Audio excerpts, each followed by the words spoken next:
So I've finished doing everything now. So what I'll do is I'll just kind of run through it quickly, just so you have a bit of an idea of what's what really. I mean, it's quite self-explanatory, but it'll be easier to just kind of understand if I go through everything.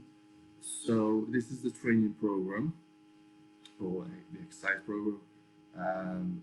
Just has a little bit of stuff there explaining kind of different sections of it and how to kind of, I suppose, best utilize it. This is just an example of how you might spread out through the week. I've kind of done it so you have a day off after every one, but you don't have to. It's entirely up to you, how you find it and things. You can change that as you want. A little bit of a warm-up and things for upper and lower body that you can do before each one, and then we come on to each session. So as I've said, I've done 3 sessions. The first one's more dominant for the lower body, the second one's more dominant for the upper body, and then the third one is a bit more balanced for everything really. So I won't go through each individual exercise now. You can just have a little look through that by put kind of notes on each one in terms of technique and setup and things like that. So you should hopefully be okay with them all. The ones I've kind of not been as clear with, but kind of I just want to make sure that you kind of understand it fully. I've added a link. Let's find one. So the sissy squats and the split squat on a chair. So what you can do is if you click on that link, it will take you to a YouTube clip just kind of showing you how to do it really. So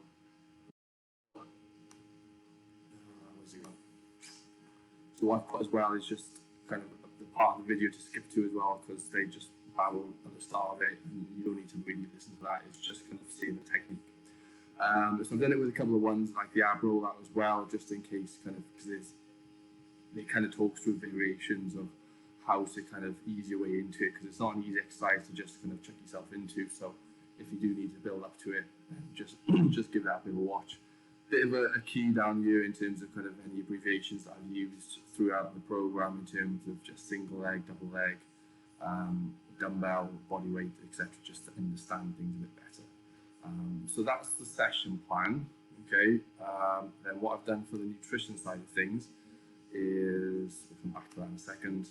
I've put on here, so these are kind of your calories. So the reason I've done 2 different sets is because I've given you a bit of a range. So the calories for this, so 1,820, that would be the highest that I would want you to go to, okay? Because what I want you to try and do, obviously you said on the questionnaire that you don't, or you haven't tracked things before, in terms of calories and so on. So that is something I want you to try and start doing, because it just gives us a much better idea of what you're consuming. The best app to use for that is MyFitnessPal. So I don't know whether you've used that in the past, but it's very easy to use. It's not hard at all. You can search for food on the app, or the easiest thing, which I use all the time, is the barcode scanner. So it uses your camera, it scans the barcode on any kind of food and stuff you buy. And then it kind of comes up with it. Pretty much most of the time it's right in terms of the calories and things in the food. And then once you've added it once, it's added to kind of your recent history, and then you just have to do a few taps to add it in the following day. The most difficult thing with that is if you buy kind of fresh fruit and things, and it's not packaged and things like that, and it hasn't got a barcode. But if you know what type of fruit it is, like say what type of apple it is, then generally it'll be kind of, obviously similar for all kind of apples, as long as you know the weight. And that's what I was going to come on to now, is in regards to kind of weighing food. Again, I want you to try and kind of definitely start with doing it. It doesn't have to be an indefinite thing, but just kind of with main meals, especially if you're having kind of like a main source or something, like a main source of carbs or something else. it's just important to make sure that we're kind of getting the correct weight, so then we calculate the calories correctly. If you get to a point so far down the line that your food's relatively the same all the time, and we know kind of roughly what calories you're on, then we don't have to worry about tracking. We can eat a bit more intuitively. But to start with, we just want to track things to get a better idea of what you're doing, really. Okay. So the other things, what else was I going to say is, yes. So in regards to the calories, going back to that, the 1820 target is the highest I want you to go. If you obviously when you're tracking things, and 1500 is the lowest I want you to go, because any lower than that, we're going lower than we need to in regards to kind of any weight loss. The one kind of constant I want you to kind of always make sure you get is the protein. I kind of want you to make sure that that's kind of one of the things you kind of almost prioritize in a way, because that will be important, not just for kind of, I suppose, in terms of protein, people regard it as the thing that helps them maintain their muscle, but that's not obviously kind of a main thing for us. But it's more kind of satiety and just kind of feeling full.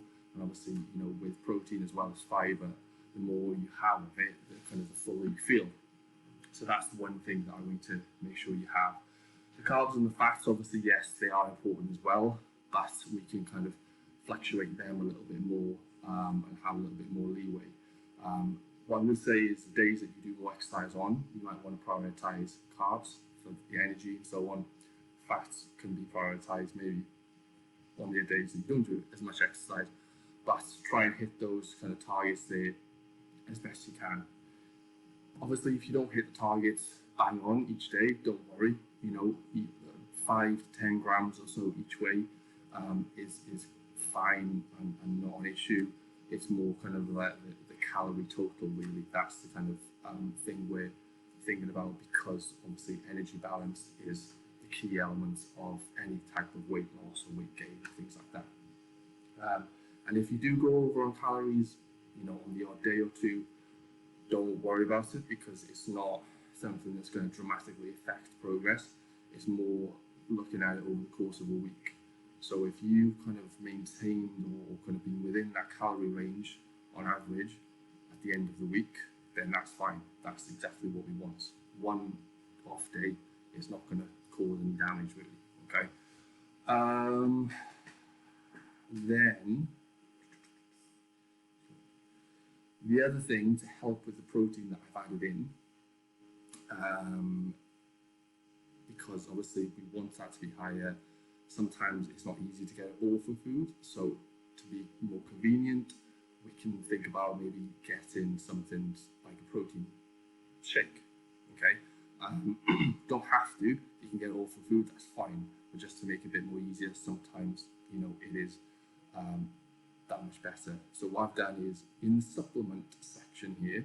Okay, I've added another link. So this one will take us to My Protein. Okay, and they've got a vegan protein blend, which is not too badly priced, and it's got a good amount of protein. I think it's got about 20 grams of protein per serving. Okay, so have a look at that and decide if you want to go for it.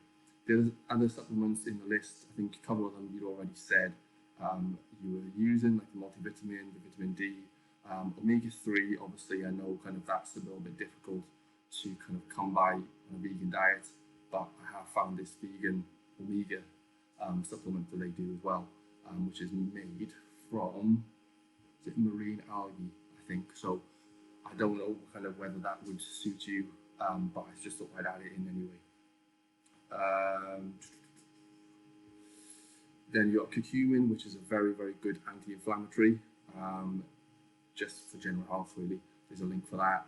Creatine monohydrate is one of those supplements that you'd kind of think just big gym heads would use, but it is actually quite a good supplement for overall health, especially brain health as well.